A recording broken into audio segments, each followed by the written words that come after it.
Let me ask you also about how you shoot any kind of scene and the question of coverage, because often on docs, sometimes we have a lot of time, sometimes we don't.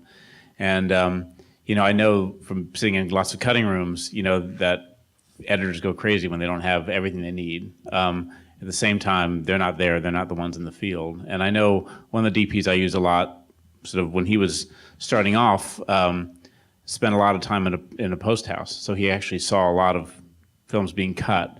And I know he always says it helps him, it really informs how he shoots because he just has a feel for that other end of the process.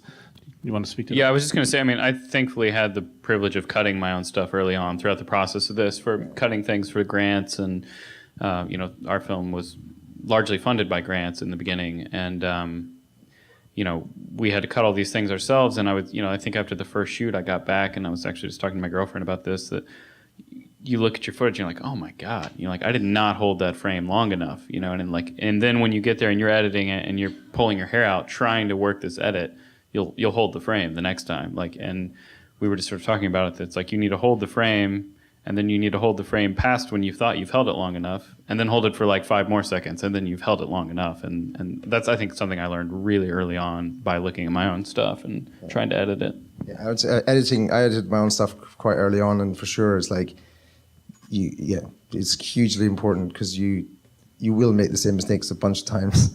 Eventually you will find that, hold it for a bit longer. Yeah. So yeah, absolutely huge though. Yeah, and I think another way is getting to know the editor really well. They won't lie to you about your footage. They'll tell you how much it frustrates them.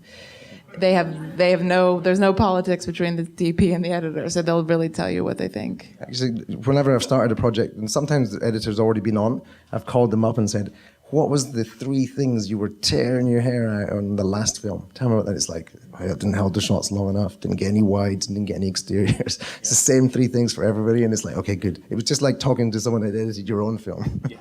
And it was like, it set off it was just lovely because it's amazing to me that there is no official feedback between the cinematographer and the editor. Basically, you just, if you didn't speak to the editor or you didn't edit your own stuff, you just continually make the same mistakes through your whole career because there's such a lag. Like you shoot something and 2 years later, someone else has patched up all those holes. You've done it, whatever mistakes you made on that film, it's the same for the next 5 films. It's amazing that there's not some official thing where you need to talk to the editor as soon as they've seen anything, you should have a conversation. But it's amazing that it doesn't happen.